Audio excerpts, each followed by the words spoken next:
Hello and welcome to the Thyroid Pharmacist Healing Conversations podcast with Dr. Izabella Wentz.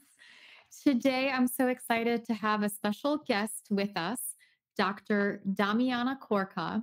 She is a sleep expert, and we're going to be diving deep into sleep issues. So, whether you have trouble falling asleep, waking up numerous times throughout the night, we're going to get to help you and get to the root cause.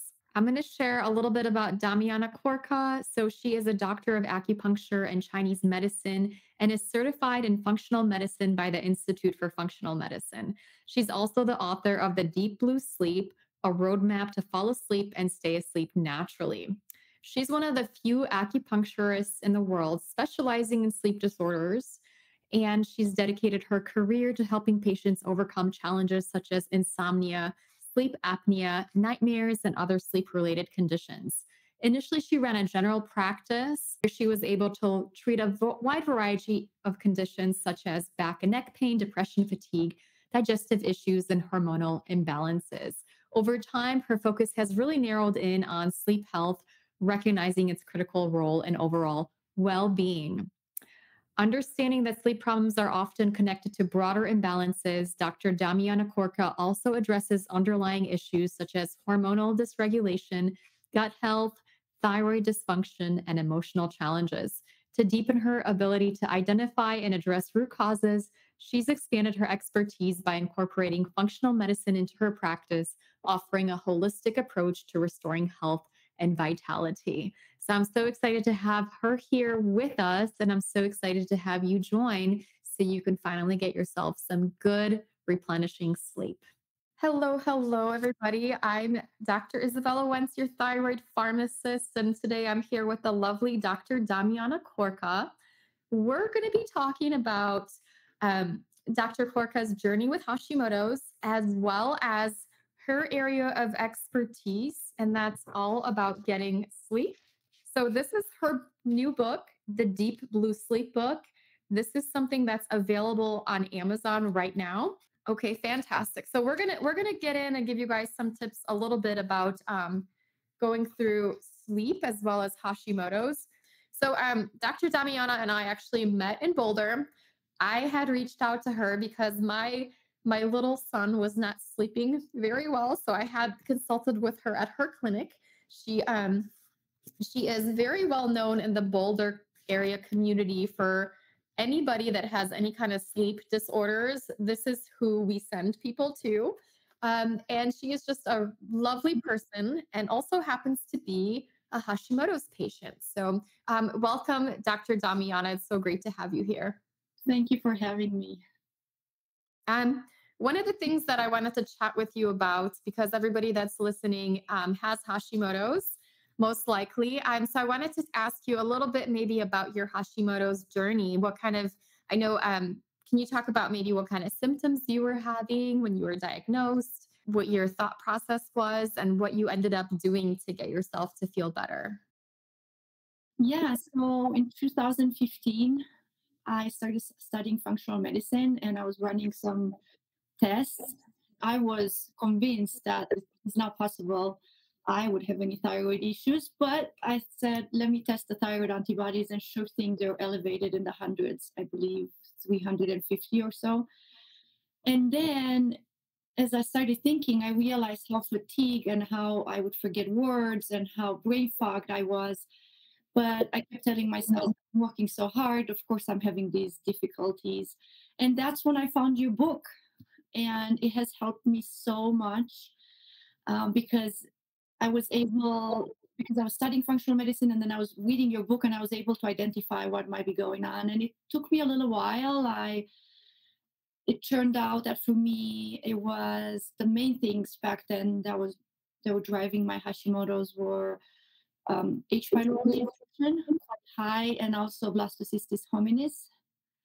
And I tried supplements, and some of the supplements helped. And with the blastocystis hominis, I ended up taking Alinea, and that's what decreased the infection. And then once I tested my thyroid antibodies, the TPOAB, and they decreased dramatically. So it was amazing to see, trying different things, trying the supplements, having to add the drugs, and then eventually seeing that decrease immediately when those two infections showed much low levels. Isn't that amazing? Now, I know a lot of times it's kind of funny because I feel like I talk a lot about the different triggers of Hashimoto's, and there's like food sensitivity, there's nutrient deficiencies, impaired stress response, and sleep is a big part of that. If you're not getting proper sleep, then there's a good chance that could be driving your autoimmunity. Then there's also going to be things like chronic infections and gut issues. And I feel like a lot of people really focus on the nutrition piece and the diet piece, and that's what they like think I mostly talk about, and I think that's such an important component, but there's a lot of times there's more to it. The chronic infections can be extremely problematic for Hashimoto's. H. pylori in particular, that can lead to acid reflux, really high thyroid antibodies that can cause Graves' disease. When you eradicate that infection, you can actually get yourself into remission. And the other one is blastocystis hominis, and it's a protozoan parasite. We think like, oh, we live in the United States or we live in Europe. We don't have parasites, right? But it's not uncommon. It actually is a common root cause for Hashimoto's, irritable bowel syndrome, chronic hives. And again, treating those infections, whether that be through probiotics, through herbals, through antibiotics, that can cause a really big reduction in that inflammation that can lead to us having thyroid issues, thyroid symptoms, thyroid antibodies. And it's like, people oftentimes think like, oh, medications are all bad, or you should never take antibiotics. Where I'm like, we want to figure out what's the root cause for you, and we want to figure out how to get you feeling better. So I tend to be, I guess, a bit agnostic. Like, I'm like, whatever helps, let's focus on taking that. I was saying that what was special also in my case is I did not have many digestive symptoms. I had a little bit of a constipation, and hey, with a slightly elevated TSH, that was to be expected. So it was when I did the comprehensive stool test, it was very surprising. And that's why I tell my patients sometimes too, if other symptoms, even if they're mild, matched, then looking deeper into that is very important. And I don't know exactly why I didn't have symptoms with such high numbers, especially the age category.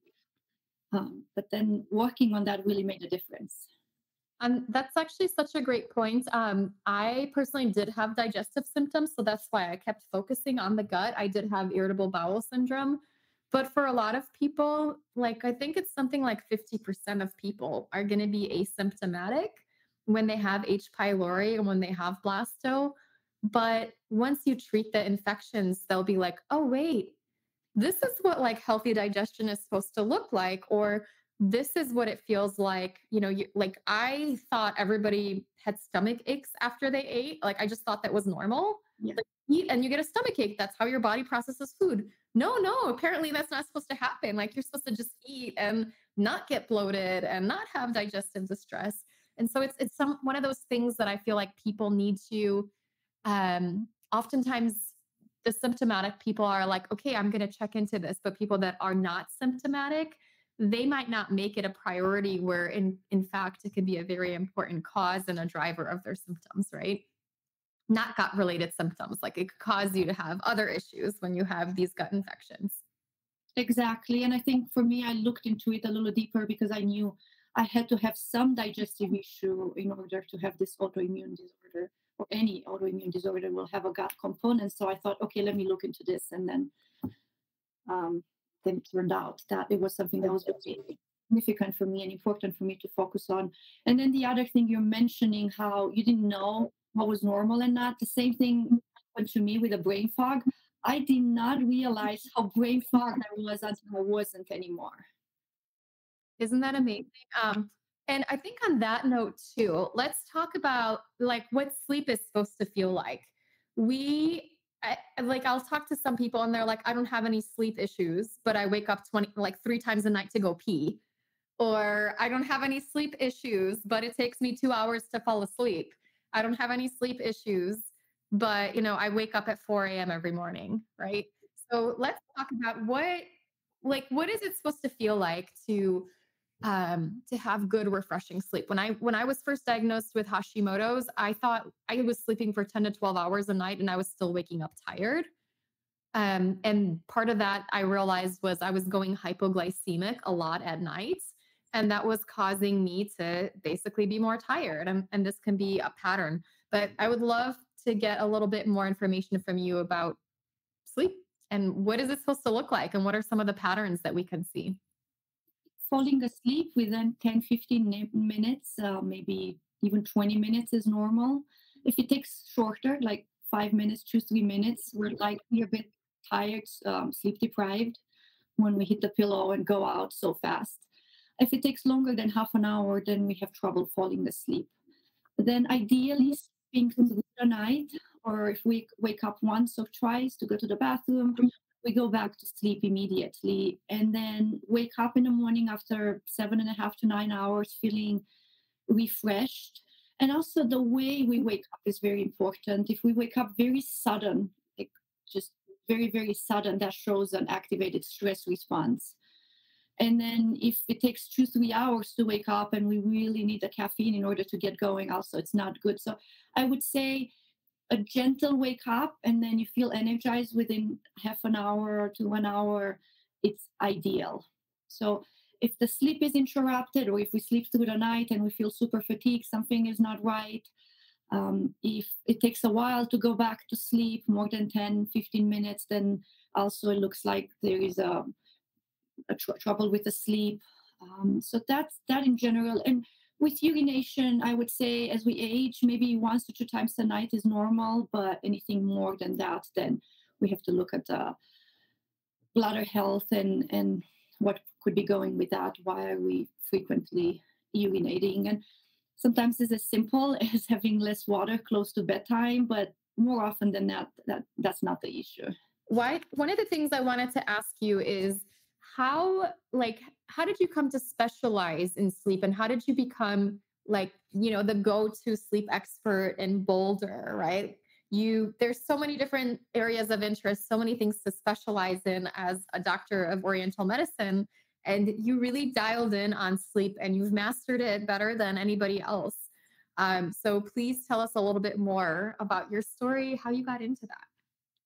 So many people ask me if I've had sleep issues, and I did have a few bouts of insomnia, but it was actually after I started specializing in sleep. It was one of those things that I knew I wanted to specialize because I wanted to be able to study something and be good at something. That was just a thought, a drive. I don't know where it came from. It just came. And I remember moving to Boulder in 2011 and wanting to find that thing that I like to treat, I like to study, I like to help people with. And one time I was talking to a friend, and I remember just it just came out. I just came. I said it out loud. I realized, oh, I have so many patients that have sleep issues, and I noticed that without thinking that every time I think I need to get them to sleep better first before their pain gets better, before their menstrual cycle is regulated. It was a thought that entered my mind before I even knew why. And then it just made sense. So at first I started saying I focus on it, and eventually I loved it so much and it seemed like the right thing to do. So I studied more and more with different teachers, and then that was through the acupuncture and Chinese medicine lens, and then eventually through functional medicine, and put those two together. And then eventually that's how the book came out. And the book came out in a sense thanks to the pandemic, because I kept having this thought I want to start writing the book, but I was too tired, still trying to regulate my thyroid and struggling with fatigue and a busy schedule. And then the pandemic came, and mainly out of fear, because I was like, oh, it might be the end of the world, but let me try to do something. So I just sat down every day and just with the Pomodoro technique, with a timer, 25 minutes on, 5 minutes off, with a lunch break every day. I thought I had 2 weeks to just get the book going. And, 2 weeks ended up being 3 weeks, a month, 2 months. And I think within about 3 months, I had about 90% of the book written. And I'll never forget that uninterrupted time, because it was so easy to do when you can just focus on one thing. Oh my gosh, I love that. Thanks for sharing your passion with us. And I think like I've lived in so many places over the last decade, and it's like every now and then there will be like a practitioner in a specific area that is like just is so knowledgeable about a subject, and then I'll move somewhere else and I'll be like, there's nobody that knows this information, and there might be somebody else that knows something else on a completely different subject. And because you wrote this book, it's like you're taking all of your knowledge that you have gained from traditional Chinese medicine, from functional medicine, and from all of your patient experience, like thousands and thousands of patients over the years, and you've created a roadmap for people. Because not everybody can come and see you in Boulder. Unfortunately, they should, right? Like that would be great if they made that. Highly recommend visiting Boulder, but just something people can have at their very own fingertips to help them fall asleep naturally. I really appreciate you taking the time to write this. I know as an author, it's like a labor of love. It's kind of like birthing a child. It is a lot of work to put together a book. So I hope that people will be able to get it, and they'll find that it's very helpful for them. One of the things I wanted to ask you about is people with thyroid issues. My impression is people with thyroid issues, most of them have adrenal dysfunction, some degree of adrenal fatigue. And a lot of times this is driven by sleep issues, right? The fastest way to get into adrenal dysfunction is through sleep deprivation, right? If you're not getting enough sleep, then you're not going to have a good stress response. Have you noticed any connection like that with sleep issues and thyroid disorders? Can you maybe talk a little bit about that? Yes, very, very closely. And we would think with hypothyroidism, as it happened to you, you'd sleep a lot. But a lot of my patients, and of course, a lot of the patients that come in, they can't sleep. That's why they come to see me. So I see a lot of those people, but they get into that cycle of a stress response with the cortisol, and either they can't fall asleep, or they wake up around 1 or 2 a.m. Or they wake up too early, kind of jerked out of sleep around 3, 4 a.m. They can't go back to sleep. And then it gets into this self-perpetuating negative cycle of adrenal dysfunction that gets worse and worse, the connection with the thyroid, and then with the sex hormones. Those three go together over time, and the dysfunction just gets worse and worse. And it's hard with that because with sleep issues, sometimes we look for the one thing that's going to help us, for the one supplement or the one fix or the one habit or eliminating caffeine. And it gets very discouraging when you try so hard and it doesn't make a difference, or nothing that's lasting. One of the functional medicine teachers, I've heard them say once how these more complex issues like stubborn insomnia that won't get better when it's connected with thyroid issues and adrenal dysfunction and even sex hormones dysfunction.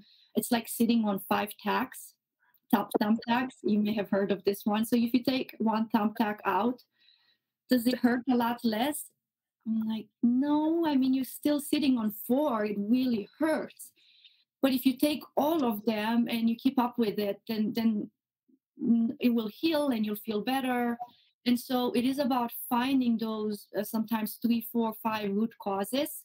It may be little ones like don't look at your screens in the evening, combined with having caffeine earlier in the day or no caffeine, and then maybe lowering those thyroid antibodies if that's the case, and working on the gut and decreasing inflammation, which also can heighten the stress response. And then when you put all of those together over a month or 2, you really see a big difference. So it makes a huge difference to see the full picture instead of trying to tackle one thing at a time.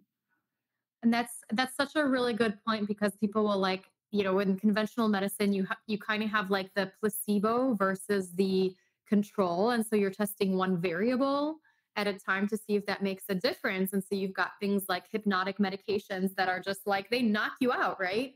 But there's a big issue with them because you can have like sleepwalking, and you can do all kinds of crazy things when you're still asleep, and they're definitely habit forming. And so we want to look at what's driving it. And, like to your point with my son, it was more than just one thing. One of the things that, you brought me to was really focusing on his blood sugar. And that was a really big key driver of it, is making sure his blood sugar was balanced throughout the night.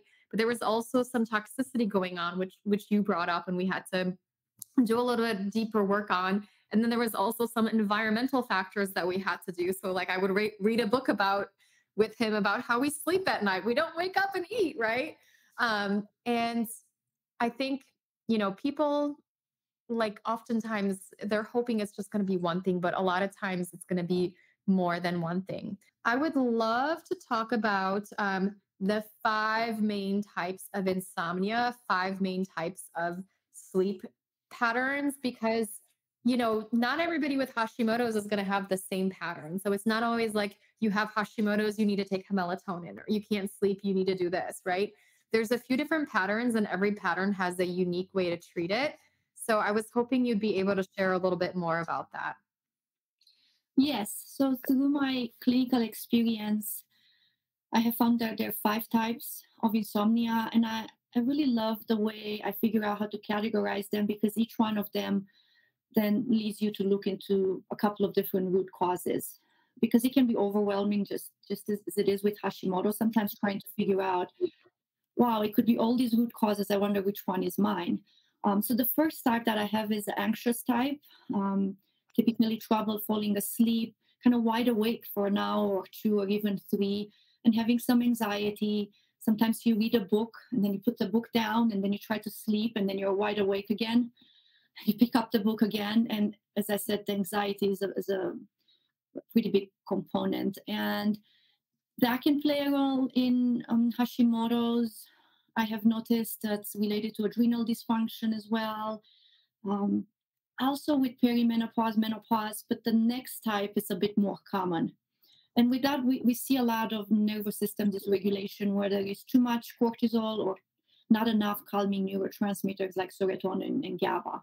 So those too low in something that's nourishing and too high in something that's activating, then that keeps us up at night. And then the overthinking type, it's probably one of the most common, or if not the most common type that I see in the clinic.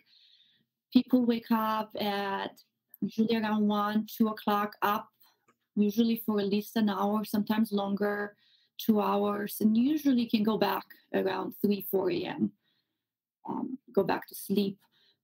That type is very common for women in perimenopause, menopause, and also with thyroid issues. And the root cause for that is very often digestive issues. It can be hormonal with the perimenopause and menopause, but very often it's related to digestion. Sometimes I see in the clinic, just like I was, no symptoms except it matches all the symptoms. And in Chinese medicine, looking at the tongue and taking the pulse. And in Chinese medicine, we think about digesting not only food, but digesting thoughts.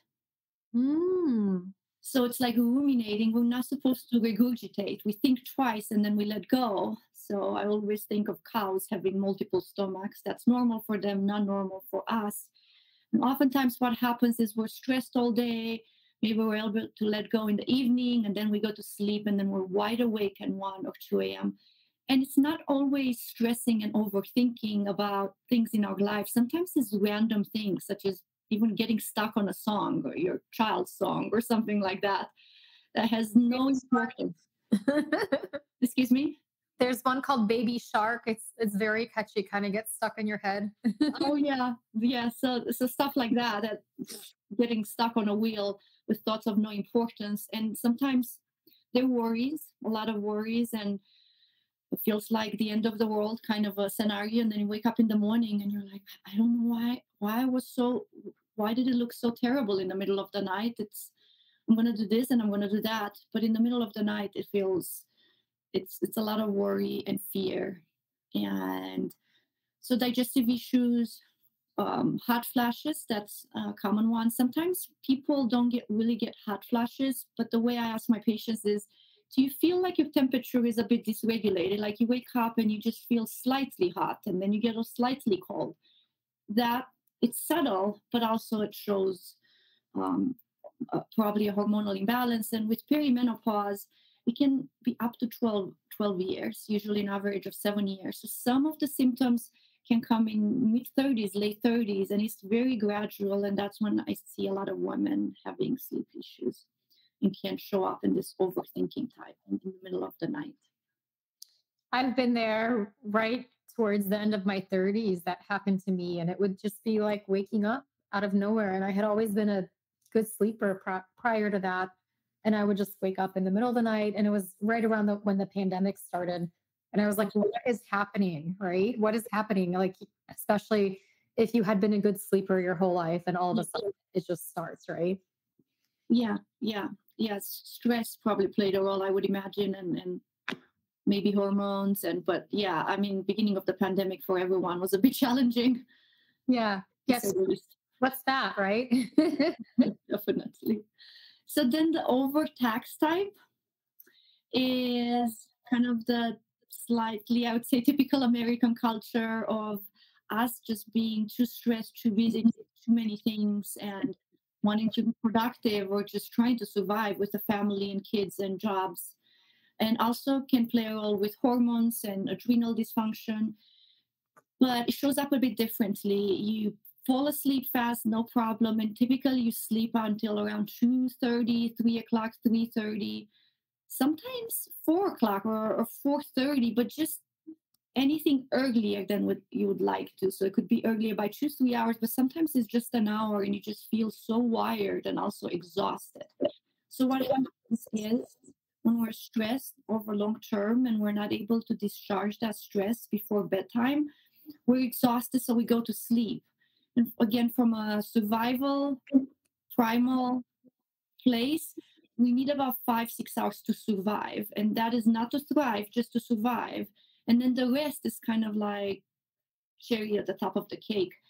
The body says, okay, get up and get going. You got to deal with the problems. And that's how people wake up. They're just usually kind of ramped up and wide awake, but they're so tired and frustrated. And a lot of people you feel that anger and irritation. Like, why can't I sleep? I just need to sleep another half an hour or an hour. Or sometimes it's 2 hours. And then if it's 2 hours in advance, then by the end of those 2 hours, when the alarm clock is about to go off, you feel sleepy again. And of course, there is no time to go back to sleep. So that's the overtax type. Now, the last two types, the depleted type, typically shows up in older people, sometimes in 50s, but more commonly 60s, 70s, and 80s. They also wake up a bit too early, but they don't feel as wired as the overtax type, and they just kind of feel resigned. It's kind of those people that get shorter sleep, more like 6 hours, and they're told usually, well, you're just getting older, and it is what it is. And that's not the truth. I mean, we know we need sleep. We see all the time, everywhere, about the dementia prevention and how good sleep is for us. And I do recommend that people over 60s that they get ideally at least 7.5. And so that it's not one thing. Usually it's about nourishing the whole body, whether there's hormones that need to be nourished a little bit, or neurotransmitters, or lowering the stress response, or making sure there is no sleep apnea. It's individual for each person more than any other types, trying to figure out, okay, we're getting older. The good thing is we don't have to have perfect levels, or such a good levels as when we were younger, when everything just kind of works. We can even abuse our sleep and we're still sleeping. But we just have to have enough of certain levels, and then usually the person can sleep better. And then the last type, the overburden type, it has to do with toxicity and or lack of something. So it could be something like not having enough oxygen because of sleep apnea. It could be mold. It could be infections in the body, usually chronic that we're not aware, like EBV, Epstein-Barr virus, or Lyme disease. All these infections that a lot of people usually they're not aware until they work with a functional medicine practitioner or a naturopath or an acupuncturist or someone exactly like the work that you do with your books, Izabella, where we're looking at basically overburden. We're burdened with some kind of toxin, but often shows up waking up way too early, a few hours too early. Usually we get a good chunk of sleep at the beginning of the night, and then we just can't maintain sleep, whether it's restless and in and out. That can happen. Some people have restless sleep all throughout the night, or earlier in the morning we just can't go back to sleep. Feel kind of agitated and exhausted. I'm so glad that you mentioned the overburden type. I know when I first started working with clients, my perspective was very much like, oh, you need either like melatonin or maybe some magnesium, and that's kind of it. And I had this lovely lady that had been drinking a lot of caffeine throughout the day and couldn't sleep. And I was like, oh, just cut out the caffeine, right? And she cut out the caffeine and she's like, now I'm tired and I still can't sleep. And, ended up being mold toxicity was causing a lot of waking up throughout the night. And I feel like hardly anybody talks about this overburden type where people are like, oh, just, turn off your lights after dark or don't do screen time. And this woman was doing everything perfectly, right? Yeah. She was like, I mean, she cut back her caffeine and then was like really spot on with all the things where she was still struggling with sleep. And I feel like that's a really important root cause. And I love that you go through like some of the hormonal patterns. You go through some of the like just things that everybody should be doing. And you go through like what happens when you're older, what you need to do. And you also go into like deeper sleep where not everybody needs to maybe, or the deeper causes where maybe not everybody has this, but if you've kind of tried everything, like you want to really look into these things, right? Yes. One of the things that I think is, maybe more trending now, more awareness these days is histamine intolerance. And I was personally fascinated to find out that histamine is not just, something that causes you to have allergies, but it can also act as a neurotransmitter. And that can keep us awake at night. I know some people are like, Benadryl is the only thing that works for me, and it's an antihistamine, right? Can you talk about the histamine and sleep connection and what people perhaps can do if that's what they're struggling with and that's what are their root causes? Yeah, so histamine, it's indeed a neurotransmitter and it's connected to the sleep-wake cycle. And so if the histamine is too high, then it keeps us up at night, whether it's from food or whether it's genetic. And that's why I think people who take Benadryl and they sleep better, it doesn't necessarily mean that they have high histamines. It just means that it lowers the load overall and it makes them sleepy because the histamine is a neurotransmitter that's involved in the sleep-wake cycle. You can test the histamine through a neurotransmitter test, and I found that to be helpful. And looking at symptoms, I mean, there is an entire food list that we can experiment with for short term and see if it makes a difference. I have the list in my book. You can also look it up online. I've done that myself. I did an experiment for a few weeks and see if we noticed a difference with itching. It turned out that it was more of the blastocystis hominis that got the role. But also just see if you feel better, and then when you introduce it, see what happens. Yeah, absolutely. And definitely things like the H. pylori and the blasto can also produce histamine. So they could add to your overall load and into the food. So it's all like together. And I love that you put all of the different pieces together for people, but you do it in a way that it breaks it down so it's not overwhelming. Cause sometimes it's like, I mean, you address genetics in here, but it's not in an overwhelming way because there could be so many patterns and causes where you give people really solid suggestions to take charge of their own health versus like sending them on a wild goose chase, right? Um, so perhaps we can talk about a pattern that's near and dear to my heart, like the perimenopause pattern. What are some of your top suggestions for that? Perimenopause. Yes, I'm very passionate about this subject because if we thought a bit in advance, like early 30s, life would look very different in our 40s and 50s. And also, I get to talk to this to my patients because this comes up. It's almost a blessing. Sometimes I don't want to say that because it usually who wants to hear that their sleep struggle is a blessing, but it does because it brings people in my office, and then what happens is we work on their menstrual cycle. So then it's more likely that menopause and going through that stage, it's a lot easier. So it usually does come up with overthinking type, so waking up around 2, 3 a.m. But I would say even before that, it can show up with anxious type, waking up to not being able to fall asleep to begin with. And so it's all about having a normal menstrual cycle. And a lot of people don't know what a normal menstrual cycle is because we're told that having pain is normal. Go ahead and take birth control, and birth control has its place, but not to fix painful periods, or especially not for the long term. To keep that in mind, that eventually we have to look at that, especially if we, let's say, we're in birth control long term, and then we want to have babies in our 30s or even 40s. Addressing that, the fact that they used to be very painful in advance is very, very important. So I talk a lot about this in my book, what a normal menstrual cycle is, but it should last anywhere from, it can be 24 to 34 days. It's individual. What's important that it's consistent for you, for each individual person, and it doesn't last less than 3 days usually, and more than 7 or 8 days. And then there is a certain amount of flow. Again, it's individual per person. And then also what I've noticed is that when we enter perimenopause, which again, it can be a period up to 12 years, but on average 7 years, the menstrual cycles can get heavier and heavier.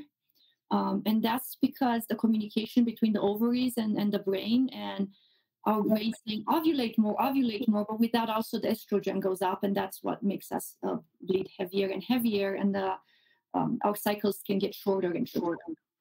And so what happens is also with the higher estrogen, we're a bit more activated, and we can't sleep very well. And also the less we ovulate, then we make less progesterone. Progesterone is very helpful for sleep, and it promotes GABA production, which is a calming neurotransmitter. So there are a lot of different layers that happen in perimenopause, more than I can talk here today, but there's slight changes that happen over a longer period of time that can be regulated with herbs, with lifestyle changes, with food, with supplements, looking at hormones with tests like the Dutch testing, dry urine comprehensive hormone test that can be really helpful to see if we have excess estrogen or not enough progesterone, and also adrenal function and cortisol. And one important thing I want to say is that when we enter menopause, our ovaries don't make hormones anymore, but the adrenal glands do, a small amount, but just enough so we can thrive. And if we've had the miscommunication with the adrenals for years and years because of chronic stress, then they won't be able to make enough sex hormones for us to feel good and for good heart health and bone health and such. So I wanted to add that last piece. Thank you so much for sharing that. And I love you actually have like protocols here. I don't know if people can see that, but she has like what to do about healing herbs and supplements for women. So if you have like perimenopause and hormonal issues, she has like some amazing recommendations such as like maca, Vitex, evening primrose oil, black cohosh, wild yam. She has like seed cycling, kind of a diet that you can do that's very, very helpful. And then she has things like that for men, right? So like hormone balancing for men. So it's not just like, oh, this is the reason for your problems. It actually gives you solutions. So it's like a whole comprehensive guide where I feel like you could apply it. Like if you have hormonal problems, maybe you don't have sleep issues, but you still have hormonal problems. This would be still super helpful. I know Dr. Corca's got to get back to her clinic and her patients, but I was hoping maybe you could leave us with some of the most important sleep hygiene habits to really pay attention to. Sometimes it's just sleep hygiene for some people, right? And what are the things we all could do, right? Definitely. And the last 60 pages of my book go into that. And people sometimes skip right to that to kind of get the foundation and then go back at the beginning. But so let me think, what would be a few things that I can share? One of the things that have made the most impact for my patients is splitting your day in 12 and 12, if we have 24 hours. and looking at your day as 12 hours of activity and 12 hours of resting. Because we typically think, oh, I have 8 hours to sleep. But then, and maybe we say, oh, yeah, I'm going to do half an hour to an hour of winding down. But we're still into that going mode or using the screens a bit too much. And so, if 7 a.m. to 7 p.m. is all about activity and working, I like to think about 7 p.m. to 7 a.m. all about nourishing, resting, sleeping, of course. And I think that's the really big important thing, to focus on resting. When you try to fall asleep and wake up in the middle of the night and can't go back to sleep, we can't make ourselves sleep. It's just not going to work, and it only adds stress. We're focusing on the fact that, okay, I'm awake. Um, I can rest here. I can feel my body. I can feel the sheets. I can maybe listen to a meditation. I can listen to an audiobook. If you have anxiety, then moving to another room is important. But I'm a proponent of, like, if you can do something that can easily manage your anxiety while you're in bed, like listening to something, playing a guided meditation, it's so much easier to go right back to sleep when you're already in your warm bed, rather than changing rooms and then not being able to fall asleep. If there is anxiety, of course, we want to get out of bed and switch rooms, because we don't want to build that anxiety relationship with our bedroom and our bed. So yeah, thinking about that 12 and 12, and after usually 7 p.m., I call it life after 7 p.m., because it feels like, okay, I get a chance to just have this time just about me, not about taking care of others. Of course, if you have kids and family, that might be the case, but encouraging that thought process of, like, how can I have good boundaries, even with your mental worries and emotional worries, that until tomorrow morning, there is nothing I can do about X, Y, Z, but I can give myself a break from life. Um, and then tomorrow I'll start again and I'll figure it out. So that's very important. The other three things that are really important to do in the morning, to keep it very short, it's protein, it's movement, and it's light. So exposing yourself to light, whether it's going out on a walk in the sun, or if not, using a lamp, like a light lamp, 10,000 lux, LUX. Having protein in the morning can help regulate cortisol and blood sugar. I'd say 20 to 30 grams of protein, and then a little bit of movement. It doesn't have to be a lot, but just enough to kind of help your body wake up and encourage that healthy rhythm. Because the more that you get going in the morning, the more that it builds that sleep pressure. Can I say one more thing? I want to chat about naps, especially because with Hashimoto's, we can experience a lot of fatigue and we can feel wired, but so tired. I'm a big proponent of naps, as long as they're done right. I have a lot of my patients taking naps, and I tell them, you don't want to focus on, oh, I got to fall asleep and I can never fall asleep, I can never take naps. You want to focus on resting, because we have these natural cycles up and down throughout the day. So when we take a nap around 2, 3 o'clock, or at least 7 to 8 hours before we go to bed, we encourage that healthy uh, cycle throughout the day. And we tell your body that it's okay, you're safe, it's okay. And it just feels good to just lie down. So put an alarm clock for 30 minutes and listen to a guided meditation, get cozy in your bed. You can even put an eye mask, and do not focus on falling asleep, and just focus on resting. If you doze off for a few minutes, it's great.